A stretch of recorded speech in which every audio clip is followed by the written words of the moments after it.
Hello Charlie. പറഞ്ഞു anti. അപ്പാപ്പൻ എങ്ങനെയുണ്ട് മോനെ? അപ്പാപ്പൻ്റെ കാര്യമെന്ന് പറഞ്ഞാൽ അങ്ങനെയൊക്കെ തന്നെ കിടക്കുക. ഓഹോ, ഷേർലി നാളത്തെ ഫ്ലൈറ്റിൽ നാട്ടിലെത്തുവേ. നിനക്കുള്ള കാശിന്റെ ആവശ്യമുണ്ടെങ്കിൽ പറഞ്ഞാൽ മതി. ക്യാഷിൻ്റെ പ്രശ്നമൊന്നുമില്ല. ജോളിച്ചായും ക്യാഷ് ഇട്ടിട്ടുണ്ടായിരുന്നു. എന്തേലും ഉണ്ടേലേ ഞാൻ ആൻറ്റീനെ വിളിച്ചോളാം. ശരി മോനെ. ഓക്കെ.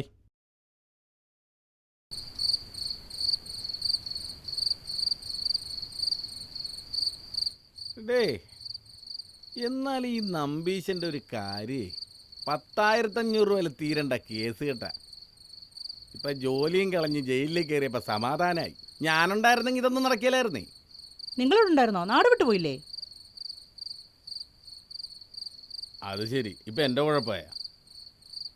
എനിക്ക് നമ്പീശൻ്റെ കാര്യത്തെക്കാളും വരുന്നത് നിങ്ങളുടെ കാര്യമാണ് കേട്ടോ. ദേ വിനേതേട്ടാ, ഞാനൊരു കാര്യം പറഞ്ഞേക്കാം. ഇനി കള്ളു കുടിച്ചെന്നെങ്ങാനും ഞാൻ അറിഞ്ഞ എൻ്റെ യഥാർത്ഥ സ്വഭാവം അറിയും കേട്ടോ.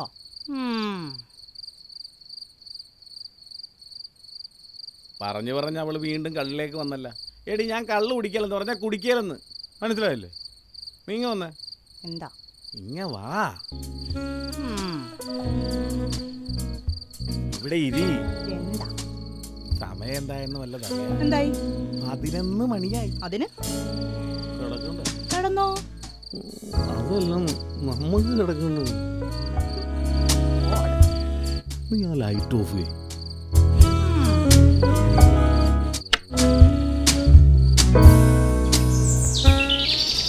നിങ്ങൾ എന്ത് വർത്താനാടാ ഈ പറയുന്നേ?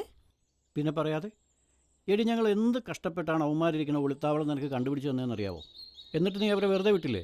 അവന്റെ കയ്യിലെങ്ങാനും ഞങ്ങളെ കിട്ടിയിരുന്നെങ്കിലുണ്ടല്ല, ഞങ്ങളിപ്പോൾ ജീവനോടുകൂടി ഇല്ല. ഇടിച്ചു കൂട്ടിയനെ. ദാദാവനാ മാല തിരിച്ചു തരാമെന്ന് പറഞ്ഞല്ലോ. എന്നിട്ട് മാല തന്നാ? ഇല്ല. എന്താ? അതവൻ സർവീസ് സഹകരണ ബാങ്കിൽ പണയത്തിന് വെച്ചേക്കാന്ന് പറഞ്ഞു. കണ്ട എടി, അന്നേരം ബാങ്കിൽ ചെന്നിട്ട് ആ മാല പണയനെടുത്ത് തിരിച്ചു തരണമെന്ന് പറയണായിരുന്നു. അത് ഞാൻ പറഞ്ഞു. അപ്പൊ അവൻ പറയാ അതാരോ ലേലത്തിന് പിടിച്ചെന്ന്. എങ്ങനെയുണ്ട്? ലേലത്തിൽ പിടിച്ചെന്ന്. ഇനിയിപ്പോ എങ്ങനെ മാല കിട്ടും നിനക്ക്? അവനിപ്പോ പറയുന്നത് അതിന്റെ പൈസ തരാമെന്നാ. തിരിച്ചു വരും, തിരിച്ചു വരും. തരുമെന്ന് നോക്കട്ടെടാ, കുറച്ചു കാലം കൂടെ വെയിറ്റ് ചെയ്യാം. ഇതവനൊരു 2 ദിവസമെങ്കിലും അകത്തിട്ട് ഇരിക്കേണ്ടതായിരുന്നു കേട്ടാ. കിട്ടുമെന്ന് എനിക്ക് തോന്നുന്നില്ല.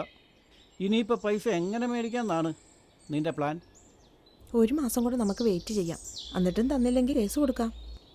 1 മാസം വെയിറ്റ് ചെയ്തിട്ടാ കിട്ടുമെന്ന് എനിക്ക് തോന്നുന്നില്ല. എനിക്ക് ഇച്ചിരി തിരക്കുണ്ടടാ, എന്നാ ഞാൻ പോട്ടെ. അവനൊരു 2 ദിവസമെങ്കിലും അകത്ത് കിടത്തേണ്ടതായിരുന്നു. നമുക്ക് നോക്കാം. ശരി, 1 മാസം കഴിഞ്ഞിട്ട് കിട്ടിയില്ലേ പറയാം. കേസൊക്കെ കൊടുക്കട്ടാ.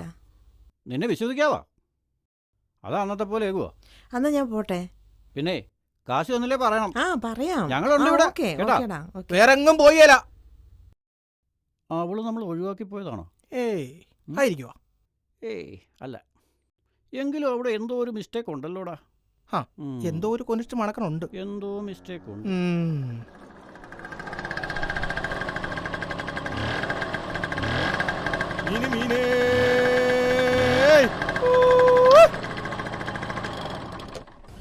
ടീച്ചറേ, നല്ല മത്തിയുണ്ട്, ചെമ്മീനുണ്ട്, ചൂരയുണ്ട്, കിളിമീനുണ്ട്.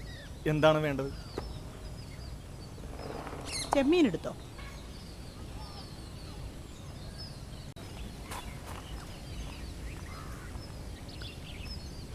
ചേട്ടൻ ഇന്നലെ കുടിച്ചായിരുന്നോ? വിനോദേട്ടൻ കൂടി നിർത്തിയല്ലോ. ഇന്നലെ എങ്ങനെയുണ്ടായിരുന്നു? എന്ത്? അല്ല, മീൻകറി. അതിനെ മീൻ മേടിച്ചില്ലല്ലോ. എന്നാ അപ്പുറത്തായിരിക്കും കൊടുത്തിട്ട്. ചേട്ടൻ്റെ പഴയ കുറച്ച് പൈസ ഞാൻ തരാനില്ലായിരുന്നോ? അത് 2 ദിവസത്തിനുള്ളിൽ തരും. അതിന് ഞാൻ ചോദിച്ചില്ല ടീച്ചറെ. പലരും കടം മേടിച്ചാൽ തിരിച്ചു കൊടുക്കാറില്ല, അതുകൊണ്ട് പറഞ്ഞതേ ഉള്ളൂ.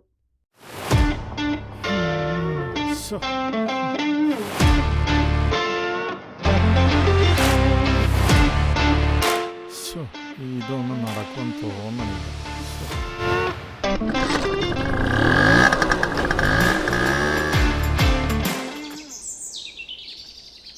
അപ്പോൾ അതാണ് കാര്യം.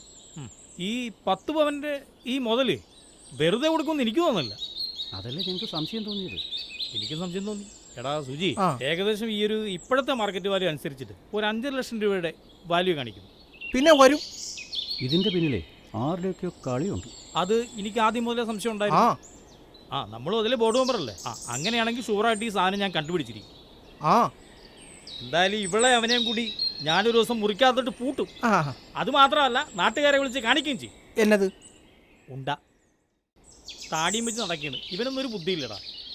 എടാ മറ്റത് കഥ ഞാൻ നിനക്ക് അഭിനയിച്ച് കാണിച്ചു തരാടാ കഥ. വേണ്ട വേണ്ട അയ്യോ, വേണ്ട വേണ്ട, വേണ്ട, വേണ്ട. മനസ്സിലായി, മനസ്സിലായി മനസ്സിലായി പിടി, പിടി, പിടി. മനസ്സിലായി മനസ്സിലായി. ഓക്കെ. അപ്പം ഞാനെന്തായാലും പ്രതീക്ഷിക്കുന്നതാണല്ലോ, ഒരു ടിസ്റ്റ് ഞാൻ അടിക്കും. അപ്പോൾ ഈ മാലയുടെ കേസ് ഞാൻ അന്വേഷിച്ചിട്ട് പറയാം. ഓക്കെ ഓക്കെ ആ, ഓക്കെ അത് മതി. ആ, ഓക്കെ.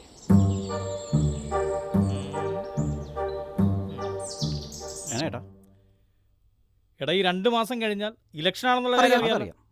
രണ്ടുപേരും കൂടി വന്ന് ഇത്തവണയെങ്കിലും എനിക്ക് വോട്ട് ചെയ്തേക്കണം. ശേ ഏ. ഇതുപോലൊരു ബോർ പിടിച്ച പരിപാടി വേറെ ഉണ്ടാവില്ലേട്ടാ. എടാ, ബോർ പരിപാടിയാ. ആ എടാ, ഒരു മൗലികാവകാശം, ഒരു പൗരന്റെ മൗലികാവകാശമാണ് വോട്ട് ചെയ്യാന്നുള്ളത്. മൗലികാവകാശം. കഴിഞ്ഞ പ്രാവശ്യം ഉണ്ടല്ലോ ഇതുപോലെ അല്ലേട്ടൊരു ഓട്ടോ വിട്ട് വോട്ട് ചെയ്യാൻ വന്നു പറയും. അവിടെ പോയി വോട്ട് ചെയ്ത് കഴിഞ്ഞ് തിരിച്ചു വന്നപ്പോൾ ഞങ്ങൾക്ക് പോകാൻ വണ്ടിയില്ല.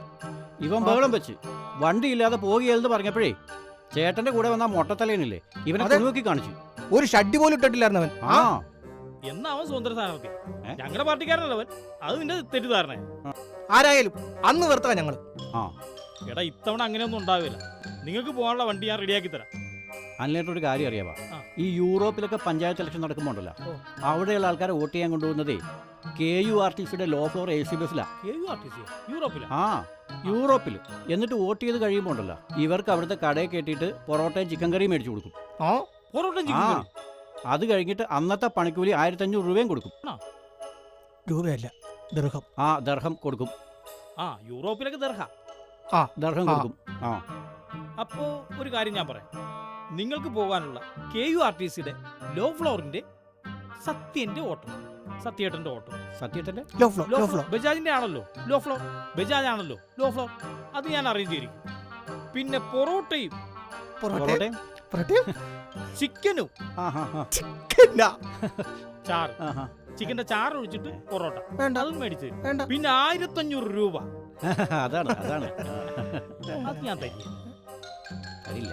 വേണ്ട വേണ്ട. അപ്പൊ ഈ മാലയുടെ കാര്യം അന്വേഷിച്ചിട്ട് വിവരം വിളിച്ചു പറയാം. ശരി. ഓക്കെ. Okay okay. എന്തൊരു മനുഷ്യനാണോ പുള്ളി. പാവാടാ പുള്ളി. എന്നാ വെച്ചിടാ? വോട്ട് ചെയ്യുന്ന കാര്യം ഓർക്കുമ്പോഴേ ഓർമ്മിപ്പിക്കല്ലേ പൊന്നെ, തല പെരുത്ത് കേറിട്ട് മേല. ബോറല്ലേ. ഹോ അലമ്പ്.